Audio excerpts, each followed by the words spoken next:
앞에서 이제 교회의 젊은 성도들에게 권하고 있는 내용인데, 베드로는 이와 같이 이렇게 표현하고 있습니다. 5절 말씀에 젊은 자들아 이와 같이 그랬습니다. 뭐가 이와 같이냐? 장로들의 경우와 같이, 이런 뜻입니다. 그럼 장로들은 어떤 경우인가?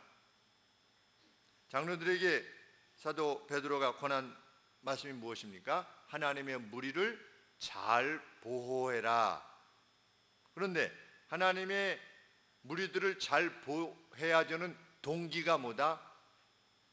그 무리가 하나님의 양떼이기 때문이다.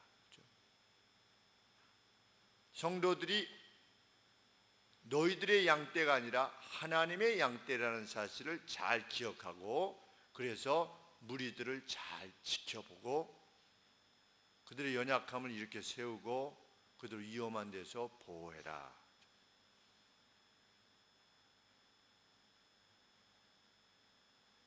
그래서 하나님에게 관계되어진 것이기 때문에 그 양무리를 보호함에 있어서 더러운 이익이 아니라 즐거운 뜻으로 하라. 더러운 이익이 뭔가? 여러 가지 유무형의 이익이 있겠지요. 유형의 이익은 무엇이었겠습니까? 장로가 됨으로 얻어지는, 장로의 직을 행사함으로 얻어지는 그 어떤 유익이 있겠지요. 실행적인 이익. 뭐 좀 나쁘게 예를 들자면 이런 것이 있겠습니다. 선교부장, 장로님이 선교부장하면 무엇을 할 가능성이 높습니까? 선교지에 방문할 수 있는 가능성이 높습니다. 그러면 그 선교지에 갈 때 그 재정은 누가 공급합니까? 교회에서 공급합니다. 그러면 선교부장 하면 해외여행을 자주 갈 수 있게 되는 이러한 어떤 혜택이 주어질 수도 있는 것입니다. 그것이 무엇일 수 있겠습니까? 그것이 더러운 이익일 수 있는 것입니다.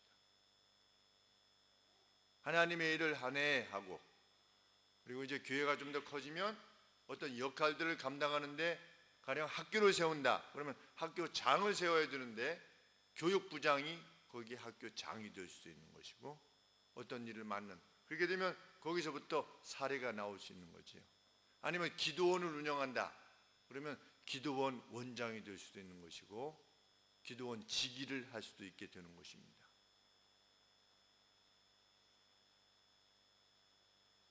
그래서 기도원 직위를 누가 할 거냐에 대해서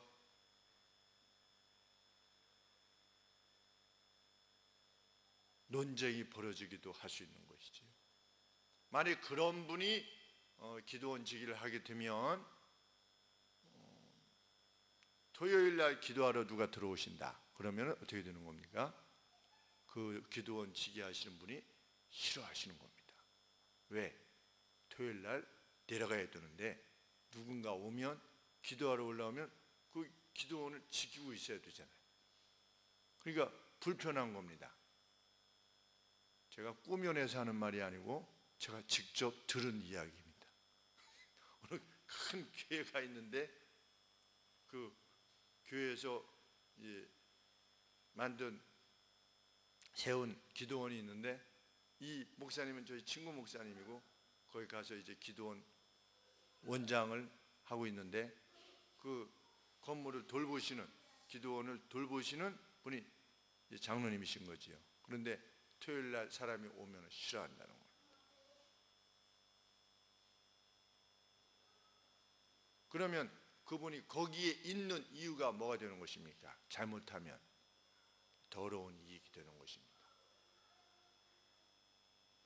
아니면 무형의 이익은 무엇일 수 있겠습니까?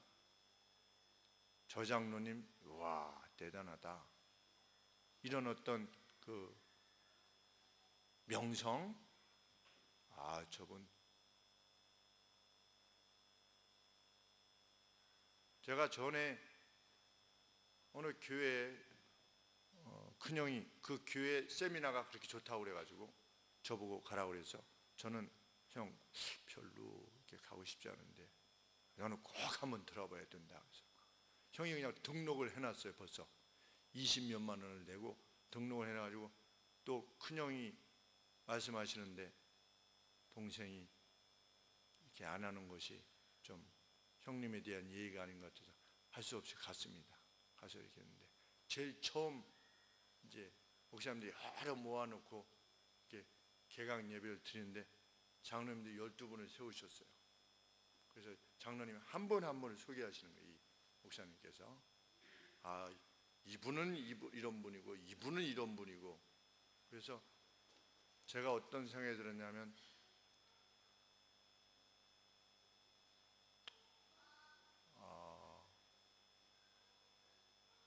우리는 저렇게 하지 말아야 되겠구나 이런 생각을 했습니다.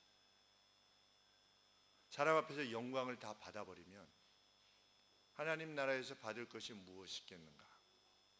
물론 그렇게 어떤 사람을 자꾸만 이렇게 높여주고 이분이 우리의 수석 장로님이시고 누구 이렇게 하면 사람의 마음에 동기를 부여해서 그분들이 더 열심히 일을 할지는 모르겠지만 그것이 과연 하나님 앞에서 선한 것인가? 전혀 관계없는 목사님들 모인 곳에서 우리 누구십니다 이렇게 소개하는 것이. 그런데 그런 자리에 자꾸만 이르려고 하는 마음이 무엇일 수 있다? 그것이 더러운 이익일 수 있다는 거죠. 무엇을 인식하지 못하면 그렇게 되는 겁니까? 교회가 하나님의 교회다 라고 하는 사실을 상실하면 능히 그럴 수 있게 되는 것입니다. 그래서 교회가 누구의 이름으로 불려서는 안 되는 거죠. 제가 잘 몰라서 그런지는 잘 모르겠지만 갈보리 처치라고 한 6천 명 되는 교회, 6천 명 정도 되는 미국 교회에 누가 장로님인지 몰라요. 누가 그 교회를 이렇게 중심적으로 보호하고 이끌어 가시는 분인지 모르는 겁니다. 그런데 어떤 중요한 일이 있으면 그분들이 모여서 협의체를 구성해서 어떤 결정을 내리는 거죠. 그들이 평소 부를 때는 그들 문화이기도 하지만 그냥 이름 부르지 않습니까? 피터 이렇게 장로님 이렇게 안 부르고 그냥 장로님이고 누구 벤스트라 교수님도 그냥 벤스트라 이렇게 막 부르니까 이름 자체를. 그런데 문화이기도 하지만 어떤 그 교회 내에서의 직분으로 부르지 않지요. 장로님 무슨 집사님 이렇게 부르지 않습니다. 그것은 자기의 직인 거지 호칭이 아닌 거기 때문에 우리나라도 그렇게 했으면 좋을 것 같은데 아직 우리나라 문화 자체가. 그래서 저는 제일 좋은 게 처음에 개척 시작했을 때는 누구나 다 이렇게 성도님이라 부르는 것을 좋아했습니다. 성도님, 집사님 이렇게 부르기보다 집사라고 하는 것은 어떤 직이고 호칭일 수 없는 거지요. 원래는. 그래서 성도님 이렇게 거룩한 무리입니다 라고 하는 표현이 가장 합당하지 않나. 그런데 성도라고 하면 이 우리나라 문화 자체에서 가장 무슨 교회에서 제일 아래에 이렇게 계시는 것처럼 이게 여겨지니까 좀 그 부분들이 좀 조심스러워서 그렇게 못 부르고는 있지만 그런 마음으로 교회를 돌아봐라 장로들이여. 그래서 결국 장로는 주장하는 자세가 아니라 본이 되는 방식으로 그 일을 이뤄라 이렇게 지난주에 설교 말씀이 되어졌습니다. 주장하는 자세가 아니라 결정권자로서의 어떤 회사에서의 이사와 같은 그러한 결정권자로서의 역할이 아니라 본을 보이는 자세로 양무리의 본이 되라 그러셨죠. 그래서 오늘 5절 말씀에도 이와 같이 그랬습니다. 이와 같이, 이와 똑같이. 그럼 뭐가 똑같은가? 교회는 뭐다? 하나님의 양물이다. 하나님이 세우신 교회다 라고 하는 그 인식, 이와 같이 장로들에게 권한 바와 같이 교회의 소유권이 하나님께 속해 있다라는 이 사실의 바탕에서 젊은 성도들에게 권하고 있는 것은 교회의 권위를 존중하라 이것입니다. 특별히 교회의 권위를 존중할 때 누구한테 순복해라? 장로들에게 순복하라.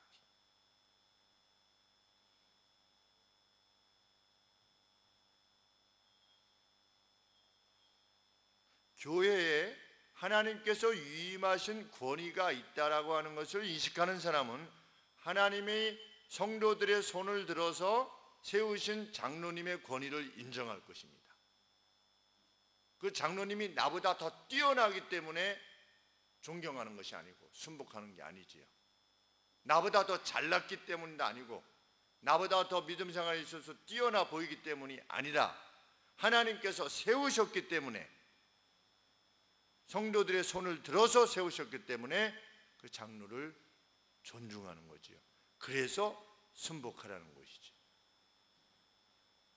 주 안에서 내 부모를 공경하라 그랬을 때 만약에 주 안에서가 없으면 어떻습니까? 공경할 수도 있고 공경 안 할 수도 있습니다. 언제 공경 안 할 수 있습니까? 부모가 나를 위해서 뭐 해준 게 없을 때 공경 안 할 수도 있습니다. 왜? 나한테 해준 게 하나도 없는데 자랄 때. 그러면 공경 안 할 수도 있는 거지요. 그런데 뭐라고 권하는 겁니까? 주 안에서 공경하라. 공경할 이유가 없다 할지라도 주 안에서는 공경해야만 한다는 거지요. 그런 차원에서 말씀하신 거지요. 이것도 젊은 자들이요, 이와 같이 장로들에게 순복하라. 교회가 어떤 곳이냐? 하나님의 권위가 집행되는 것이라는 사실을 기억해서 장로들에게 순복하라.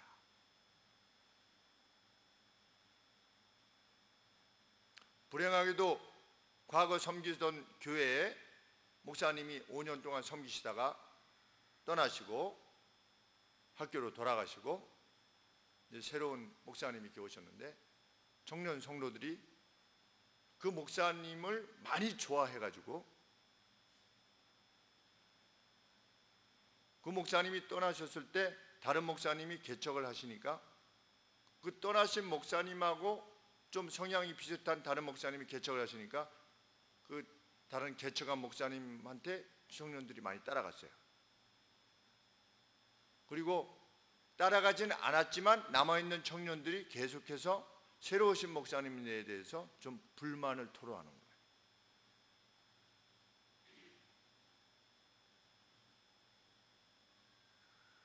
그런데 그 불만을 토로할 때 그들의 생각은 어떻겠습니까?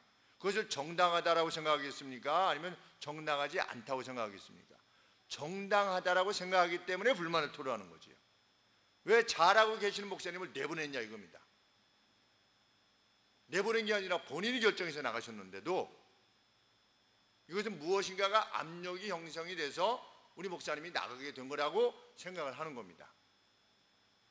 그래서 불만을 토로하는 것이지. 일반 사회에는 그것이 있을 수 있습니다. 그러나 그것을 어떻게 생각하는 겁니까?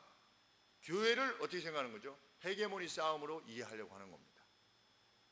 어떤 세력 다툼. 근데 청년들일수록 그런 마음을 지니기가 쉽지요.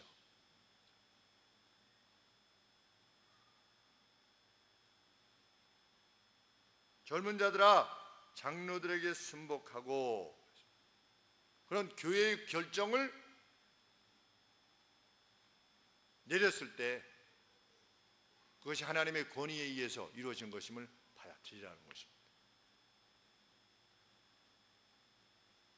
우리에게도 생각이 있습니다 라는 식의 어떤 힘겨루기를 위한 장이 교회가 결코 아니다. 제가 이제껏 여러 말씀들을 들은 것 중에서 아직도 기억이 나는 것은 어떤 분이 직분에 이렇게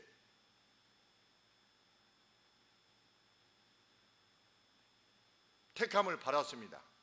택함을 받았을 때 첫 마디가 무슨 말씀이었냐면, 목사님과 생각이 다른 사람도 좀 돼야죠. 이렇게 저한테 제일 먼저 말씀하셨어요.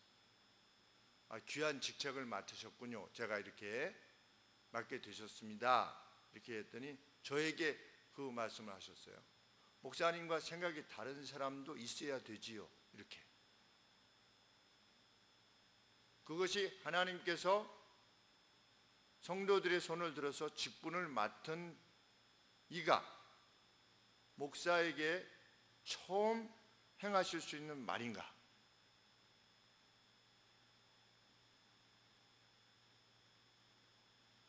그것은 교회를 하나님께서 그 세우신 교회로 인식함에 있어서 아주 어려움을 겪고 있는 것이죠. 그 증거입니다.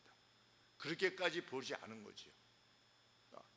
목사를 목사 개인으로 보는 겁니다. 목사가 이런 생각을 가지고 있구만, 이런 생각을 가지고 계시는 것이죠.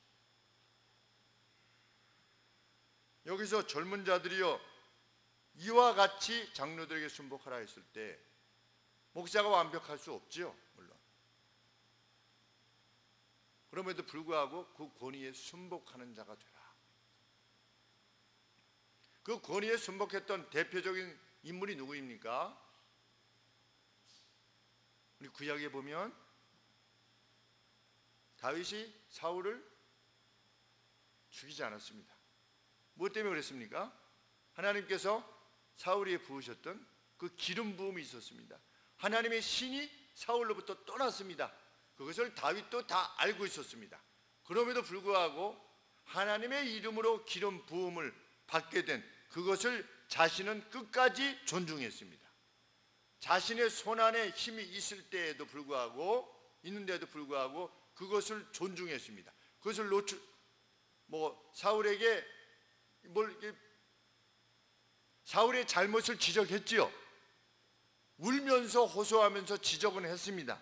그럼에도 불구하고 자신으로서는 하나님이 위임하신 권위를 끝까지 지키려고 애를 썼습니다.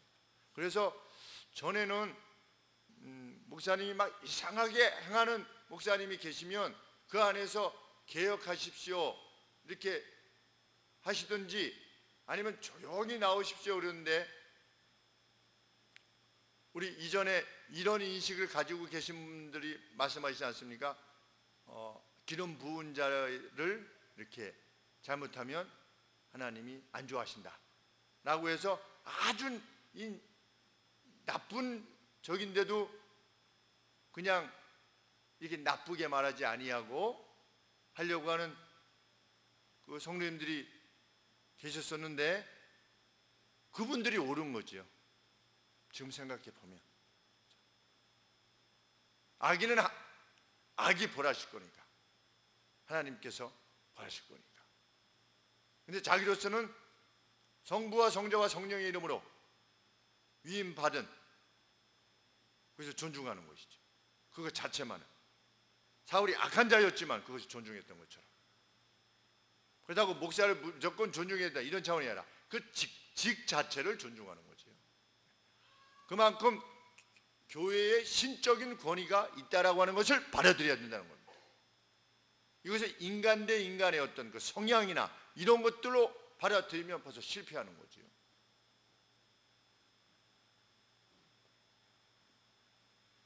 그래서 여전히 남아있는 청년들이 불만 섞인 언급을 하고 있다는 소식을 들을 때 마음이 매우 아픈 것입니다.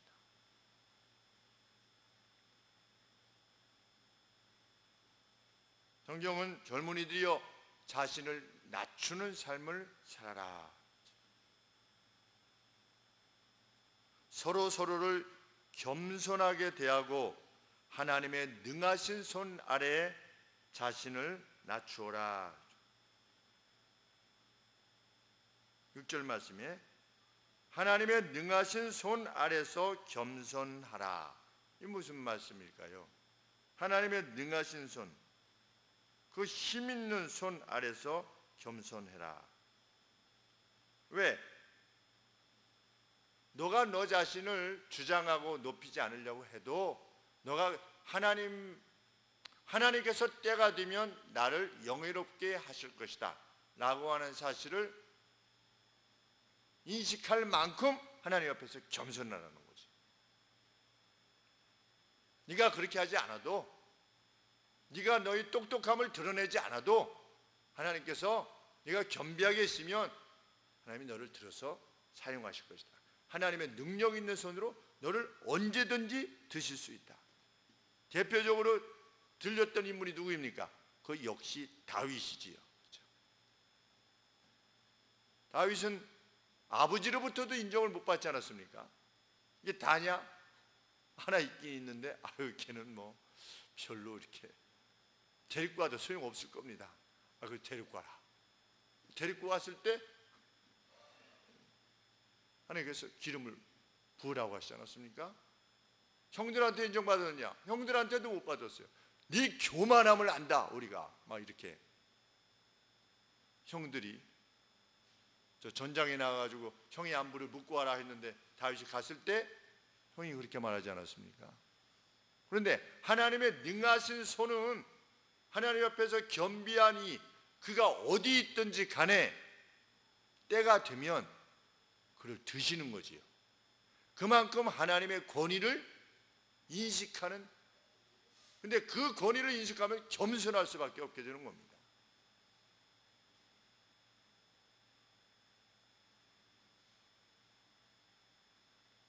그렇게 겸손이란 무엇이냐? 삶의 모든 영역에 있어서 하나님의 권위를 인정하는 것, 그게 겸손입니다. 그래서 장로들에게 자신을 복종시키는 것이고, 동시에 성도들은 내 자랑의 대상이 아니고 단지 섬김의 대상일 뿐이지요. 내가 교회에서 인정받기를 기뻐하는 사람이 아니라 섬김을 기뻐하는, 성도님들이 점점 많아지면 더 기쁜 거예요. 왜? 내가 섬길 사람이 더 많아지니까. 그런 기쁨 좋지요? 제가 전에 말씀드리지 않았습니까? 6학년 때인가 5학년 때 내가 한 5명 됐으면 좋겠다. 제가 중학교 때부터 고3 때까지 매일 청소를 했어요. 반 청소를. 혼자 남아서도 청소하기도 하고. 의자를 70개 맞추는 거지요. 다 청소하고 뭐 1시간 반 정도 걸려서 청소를 이렇게 하고 하는데, 나랑 내가 분신이 5개 되면은 5반에 가서 이렇게 청소할 수 있지 않을까, 이런 생각을 해본 적이 있어요. 내가 몸이 하나라는 게 참 안타깝다, 이런 생각을 해본 적이 기억이 납니다. 이 교실에 혼자 있으면서. 청년의 기쁨은 뭐냐? 하나님의 교회를 섬기는 것이다. 그 겸손은 어느 정도인가? 그런 겸손을 지닌 사람은 삶의 전방위에서 7절 말씀에 너희 염려를 다 주께 맡겨버리라. 염려하지 않는 거죠.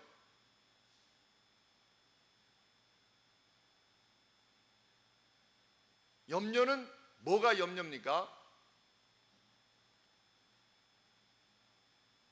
내 인생이 내 손 안에 달렸다라고 생각하는 게 그게 염려입니다. 염려의 근본이 그것입니다.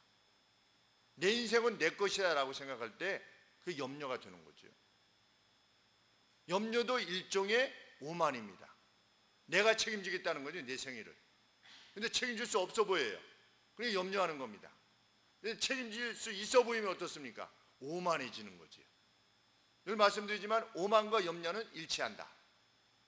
어떤 점에 있어서 하나님을 인식하지 않은 겁니다. 하나님을 인식하지 않으면 그렇게 되는 거지요. 하나님을 인식하면 염려하지 않아요.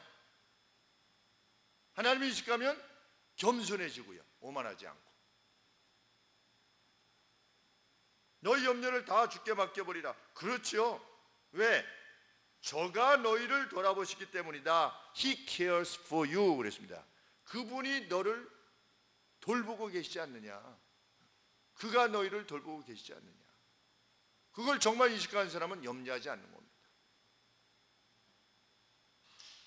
그만큼 하나님의 권위를 일상의 삶에서 삶의 전 방위에서 인정하는 거죠. 교회에서는 하나님이 세우신 장로님에게 순복하고 서로 겸손하게 대하고, 일상의 삶에서는 어떻게 했습니까? 염려 없이 하나님께서 매일매일 주시는 삶을 그저 뚜벅뚜벅 걸어가는 거죠. 우리 뚜벅뚜벅 걸어가는 겁니다. 하나님이 뭘 주시든 관계없는 것입니다. 왜? 우리는 He cares for you. 그분이 너를 돌보고 계신다, 너희를. 그것이 우리의 확신이기 때문에. 죽으면 뭡니까? 죽으면 천국입니다.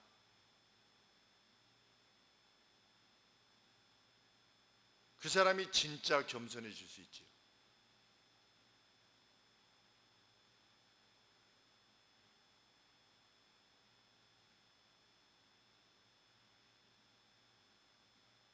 죽음의 위기에 직면해 있을 때, 암, 대장암, 말기 쓰러지셔가지고, 공항에 나가시다가 쓰러지셔가지고 검사해 보니까 한양대 화학과 교수님이셨는데 최명신 장군의 동생. 나중에 신문을 보니까 그 북한군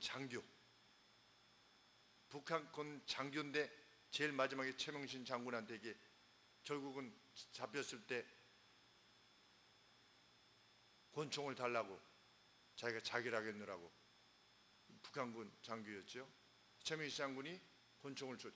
최명신 장로님도 참 대단한 인물이지요. 그 적장이 총알 줬는데 너 먼저 죽어야겠다 이러고 자기를 쏴서 죽으면 그냥 자기가 죽는데도 불구하고 마지막 나에게 자결할 수 있는 권리를 다오.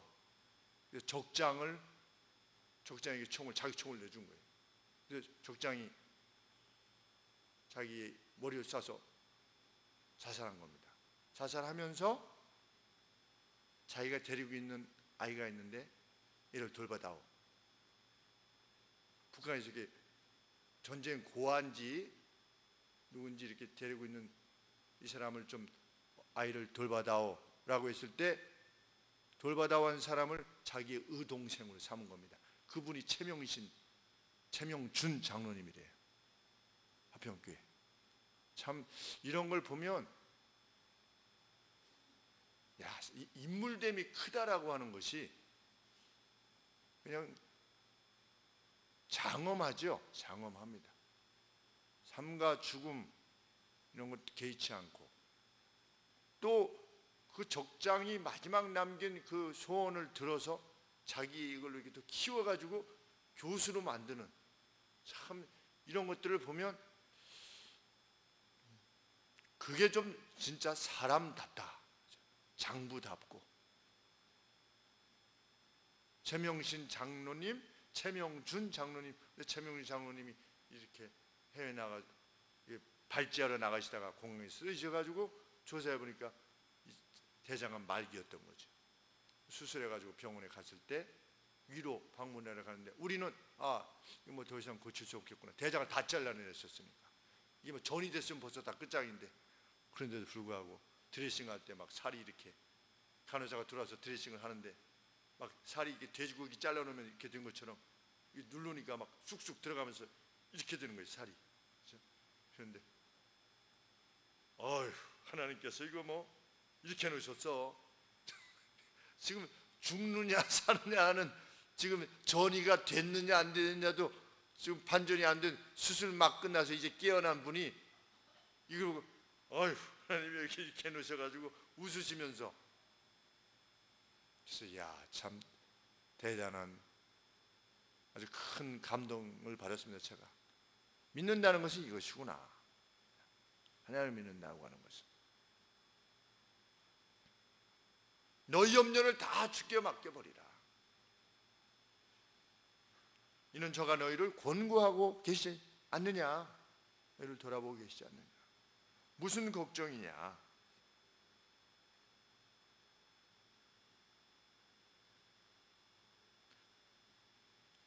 구약에서 다윗이 그렇기 때문에 이같이 노래했던 거지요.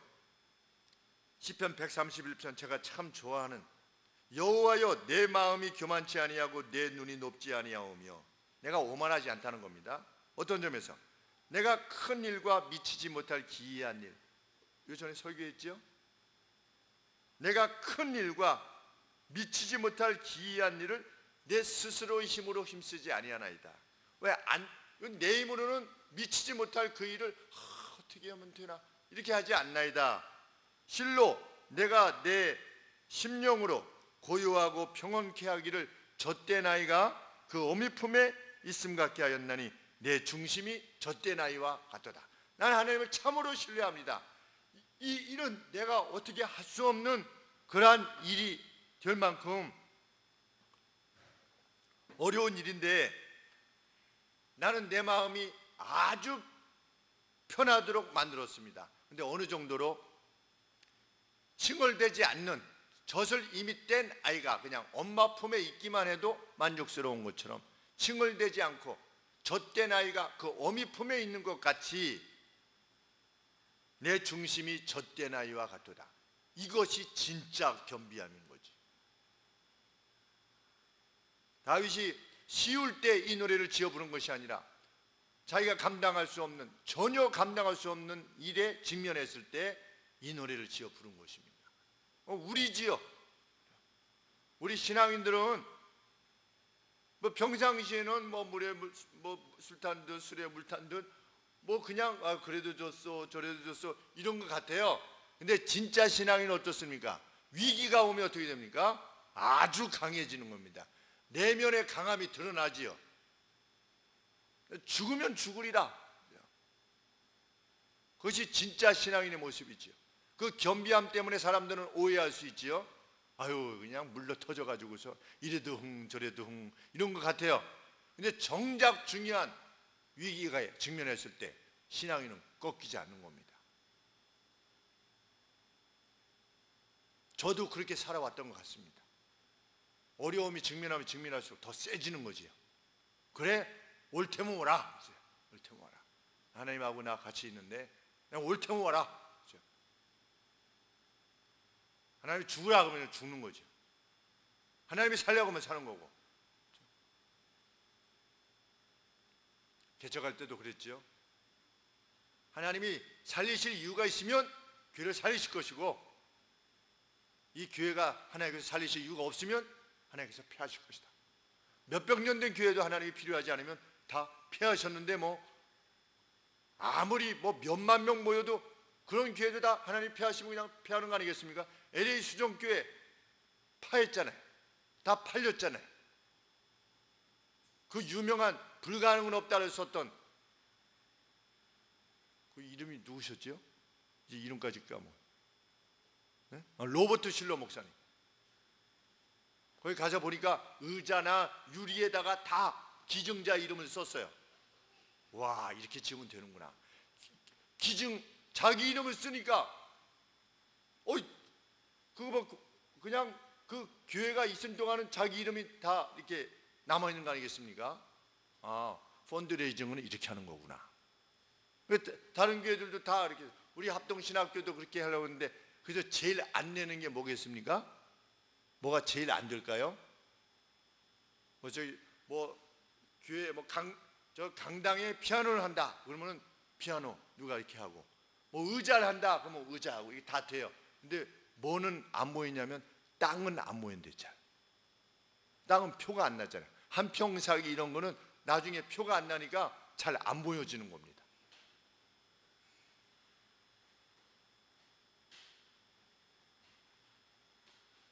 우리의 겸손은 결코 나약함이 아닌 거지요. 8절 9절 말씀에 근신하라 깨어라 너희 대적마귀가 우는 사자같이 두루다니며 삼킬 자를 찾나니 너희 대적마귀가 사자가 언제 운다고요? 배고플 때 으르렁거리지요. 마치 배고파 으르렁거리는 그런 사자와 같이 삼킬 것을 이렇게 찾아서 사자들이 막 움직이지 않습니까? 마귀가 그렇게 하고 있다는 사실에 주의해라. 너희는 믿음을 굳게 하여 저를 대적하라. 얼마나 힘들겠습니까? 이때 당시에 믿음을 지킨다고 하는 것이.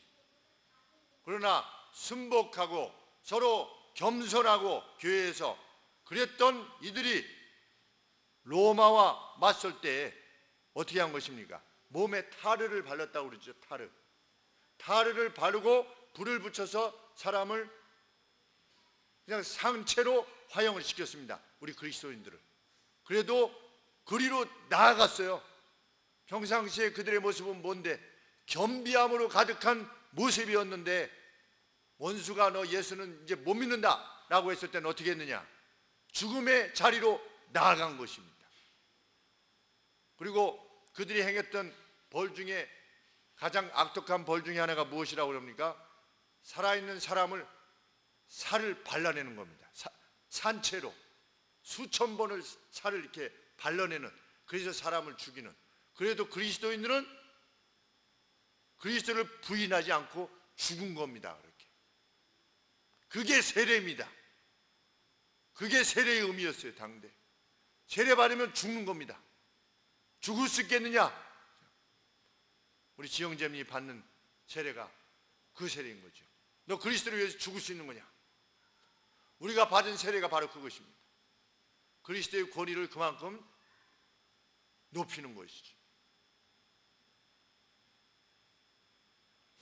마귀가 고통이라는 무기를 들어서 우리를 위협할 때도 대적하여서 싸우라.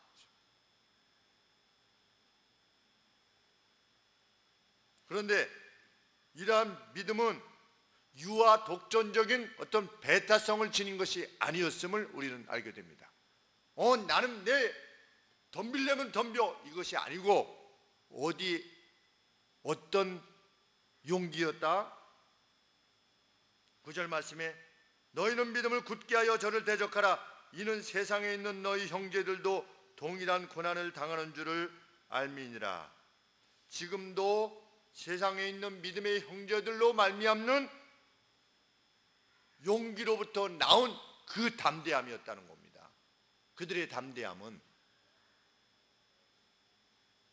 니네들이 나를 어떻게든지 한번 덤벼봐가 아니고, 세상에 여전히 나와 함께 믿음을 고백하기 위하여서 죽어갈 수 있는 나의 동료들이 있음을 볼 때 지녔던 그 믿음이었다는 거지요. 자랑할 수 있는 믿음이 아니고, 자랑을 위한 믿음도 아니고, 얼마나 겸비한 믿음입니까? 내가 오늘 이 용기를 지닐 수 있는 이유는 나와 함께 할 수 있는 믿음의 동료들 때문이다 라고 고백할 수 있다면, 그거야말로 얼마나 참 하나님 앞에서 겸비한 믿음일 수 있겠습니까? 이런 믿음의 사람을 하나님은 찾으시는 거지요.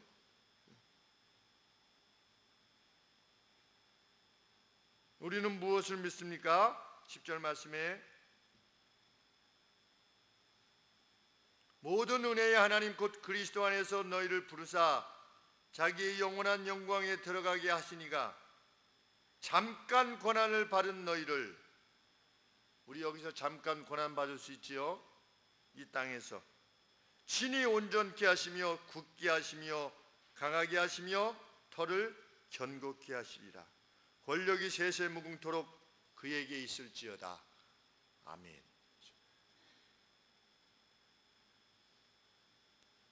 이것을 믿는 이로서의 그 겸비함, 하나님이 장차 우리를 견고케 하실 것이다 라고 하는 사실을 믿는 그 겸비함과 더불어 그 담대함, 그 장부와 같은 담대함을 지닌 믿음의 사람들이 되기를 원합니다. 세상은 그걸 봐야 됩니다. 우리의 겸비함과 하나님 앞에서의 겸비함과 우리의 담대함을 세상이 봐야만 그들이 예수 그리스도를 알게 됩니다. 시시하게 믿어가지고서는 그들이 하나님을 알 수가 없지요.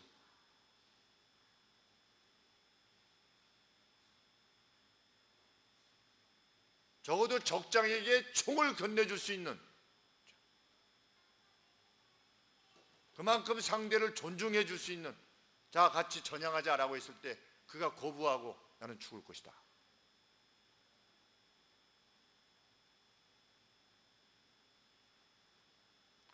우리의 생일을 그 누가 반추해 볼 때 우리도 이렇게 반추되어지기를 원하는 겁니다. 그거는 쇼를 위한 것이 아니지요. 누가 우리의 생애를 반추해 봤을 때, 누가 한 3, 40년 뒤에 유민영 집사님의 삶을 누군가 반추해 봤을 때, 아, 그 유민영 집사님 참 그때 이렇게 해서 이렇게 해서 이렇게 했는데 그때 총을 이렇게 넘겨주셨어, 이렇게. 그러면 그 영예가 영원토록 빛나는 거겠죠.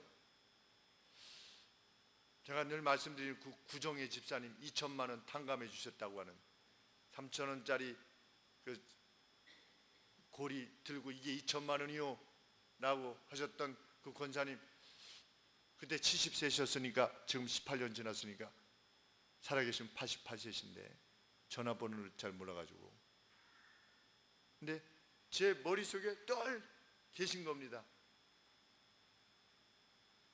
20년 전에 2천만 원을 참 안 갚는 사람을 미워가지고 고소하러 하려고 했다가 김 목사가 기다리시기를 원합니다, 하나님이 더 기뻐하실 겁니다 했더니 그냥 바로 2천만 원을 탕감해 주시고 오신 그 장부, 제게는 죽는 마지막 순간까지 기억날 겁니다. 기억될 겁니다. 믿는다는 건 그것이다. 하늘의 가치에 의해서 태어난, 다시 태어난, born again 하다고 표현되는데, 하늘의 가치에 의해서 태어난 하나님이 온 우주를 지금도 이끌고 계시며 우리를 돌아보고 계시며 그의 손으로 우리를 붙잡고 계시며 때가 되면 우리를 높이실 것이라는 확신 안에서 그분이 높이실 것이기 때문에 우리가 겸비하게 있고, 그분이 우리를 높이실 것이기 때문에 우리가 담대할 수 있는 그런 신앙,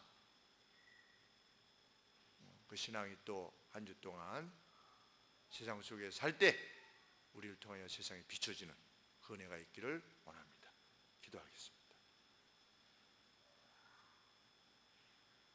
아버지, 주의 권세로 이 교회를 세우셨습니다. 하나님의 날개 그늘 아래 보호하시려고 이 교회를 세우셨습니다. 교회 세우신 모든 권위를 존중하게 하여 주시고, 하나님이 이 교회를 통하여서 영혼을 구원하시려고 한다는 사실에 저희들이 늘 주목하고 눈을 뜰 수 있도록 도와주시옵소서. 서로를 사랑하고 서로에 대해서 겸비하게 하시고, 이 교회가 주님의 몸이라는 사실을 아버지 늘 기억하게 해주시고, 사람의 논리와 생각, 세상적인 가치, 세속적인 가치가 교회 안에 틈타지 못하도록 하나님 붙잡아 주시옵소서. 늘 화평과 거룩이 넘치는 저희 교회가 될 수 있도록 도와주시고, 그 거룩한 교회에 역사하시는 이스라엘 백성들을 늘 향하셨던 그 눈과 손으로 이스라엘을 돌아보셨던 것처럼 저희에게를 돌아봐 주시고 지켜 보호하여 주시옵소서. 예수님의 이름으로 기도합니다.